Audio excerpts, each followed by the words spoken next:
1926 November 23 సరిగ్గా ఇదే రోజు 100 ఏళ్ల క్రితం భగవాన్ శ్రీ సత్యసాయి ఈ పుణ్యభూమి పుట్టపర్తిపై ఒక లక్ష్యం కోసం అవతరించారు. ఒక పర్పస్ కోసం అవతరించారు.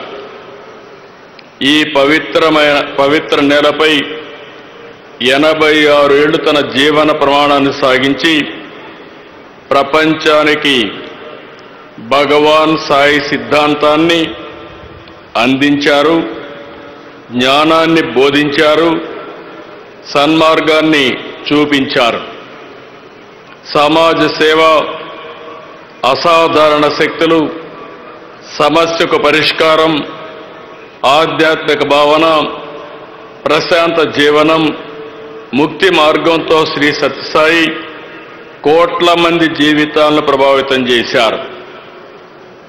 8 ఏళ్ల వయస్సు నుంచే ప్రార్థనలు, పాటలు, భజనలు, కీర్తనలతో దైవ చింతన కలిగి మిగిలిన పిల్లల కంటే బాబా భిన్నంగా ఉండేవారు.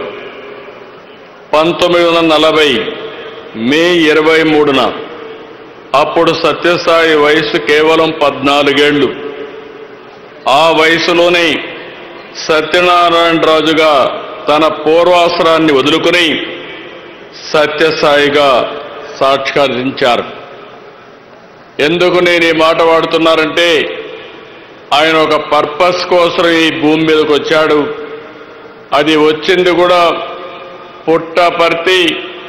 ఇక్కడే మీరు చూస్తే ఆయన ఇక్కడ పుట్టారంటే ఎప్పుడు కూడా దేవుళ్ళు అవతారం ఎత్తినప్పుడు ఎక్కడో ఇక్కడ అవతరిస్తారు.